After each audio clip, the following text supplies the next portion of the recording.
ঘটেছে বেলা 11:55 নাগাদ। আমি তখন মহসিন চলে গেছি। মহসিন আমার বাড়ি থেকে খবর গেল শীঘ্রই চলে এসো, আমাদের বাড়ির যে পাকাটি কাটা ছিল ধরে গিয়ে ঘর বাড়ি সব ধরে গিয়েছে। আমি মসজিদের মাইকে 4 থেকে 5 বার বলেছি যে গ্রামবাসী মাঠে ঘাটে তোমরা যে যেখানে আছো সব তাড়াতাড়ি চলে এসো, গ্রামে আগুন ধরে গেছে। কীভাবে ধরে পাকাটি গাদা ছিল আমাদের বাড়ির পাশে, সেই পাকাটি গাদাতে আগুনটা লেগেছে। কতগুলো ঘর ক্ষতিগ্রস্ত হয়? আমাদের এই গ্রামে 140 বার বসবাস করি, তবে আনুমানিক অধিকাংশ ঘর পুড়ে ক্ষয়ক্ষতি। অধিক এখন তো সঠিক বলা যাবে না যেহেতু গোনা হয়নি, তবে কোনো মানুষের কোনো আহত বা ক্ষয়ক্ষতি কিছু? হ্যাঁ হ্যাঁ, আমাদের মানুষ একটু আহত হয়েছে, মানে আগুনটা নিভাতে গিয়ে না ওই আগুনের তাপ, গরম তাপটা লেগেছে, খুব লেগেছে। পশু পাখি 5 থেকে 6টা ছাগল নাকি ছাগল কাটা 5 থেকে 6টা ছাগল, আর মোটর ভ্যান, তারপরে পাকাটি কাটা, জলের ট্যাঙ্ক, তারপরে হ্যাঁ কাঠের গোডাউন, তারপরে গদি, ঘরের আরও আসবাবপত্র অনেক কিছু ক্ষয়ক্ষতি আমাদের হয়েছে। আপনার নাম? আমার নাম মোহাম্মদ রাইহান মণ্ডল। আগুন লেগেছে কিভাবে লাগলো আপনার এখানে? আগুনটা কিভাবে লাগলো? কটা নাগাদ লেগেছে? আপনার কি ক্ষয়ক্ষতি হলো?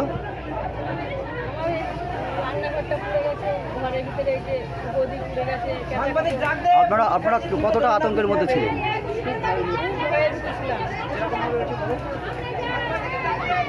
কখন দেখলেন কি হলো, ঘটনাটা কি হলো, কি করে দেখলেন? সেটাই বলতে পারছি না। এখন আকাশ হয়ে গেছে, তখন সবাই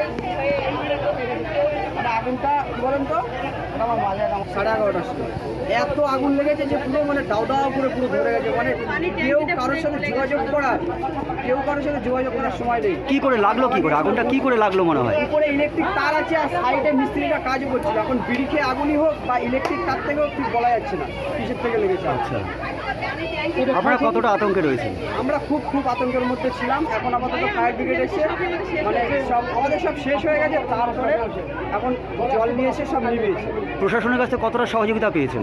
যথেষ্ট সহযোগিতা পেয়েছি। আমাদের চাকদা থানা থেকে আমরা যথেষ্ট সহযোগিতা পেয়েছি। আপনার নাম? মিকাইল মণ্ডল।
এখন এসে পৌঁছালে তাহলে মানুষ শেষ করে তারপরে আসার দরকার ছিল।